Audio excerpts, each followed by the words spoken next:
My name is Jose Gonzalez, Master Gunnery Sergeant, United States Marine Corps.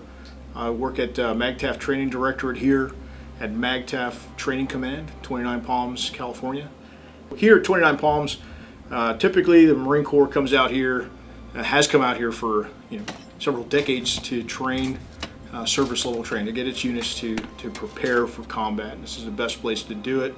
There's a lot of opportunity, a lot of real estate whereby Marines can become more proficient in the warfighting trade. Based on what the Commandant's intent is, he quotes the 31st Commandant, General Krulak, and says, "Marine Corps must always be the force of choice, a certain force for an uncertain world." So force on force here at MAGTF Training Command is really, by design, a way to adapt to the pacing threat.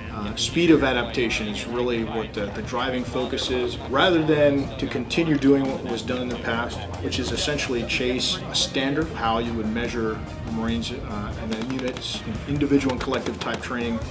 This is a little bit different. It's how a unit and an individual Marine is assessed based on the rapidly changing threat. Introducing friction, introducing a dynamic confrontation out in the training area where you pit one Marine against an opposing force, a thinking enemy.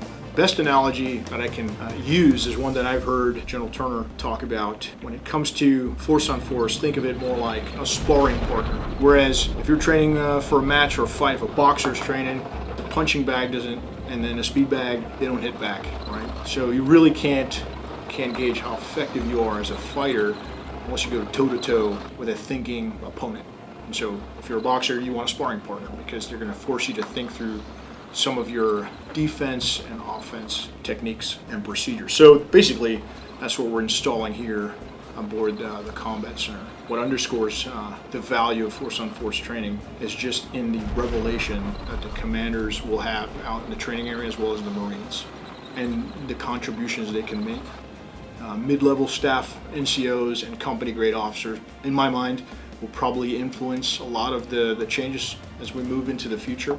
We're just consolidating our resources in a smart way, saving taxpayer dollars, but getting the biggest bang for our buck out there in the training area. I think that's exactly, and it matches the Commandant's intent.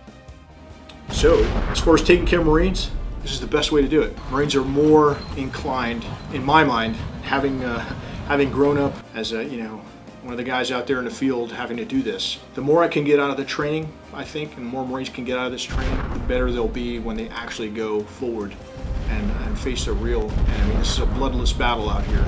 If I can learn lessons and it doesn't cost Marines lives here, and it prepares me for an actual kinetic engagement with a thinking adversary, I think as a service overall, we're going to be much better. America's going to be much happier too when we bring our Marines back home after they rotate out.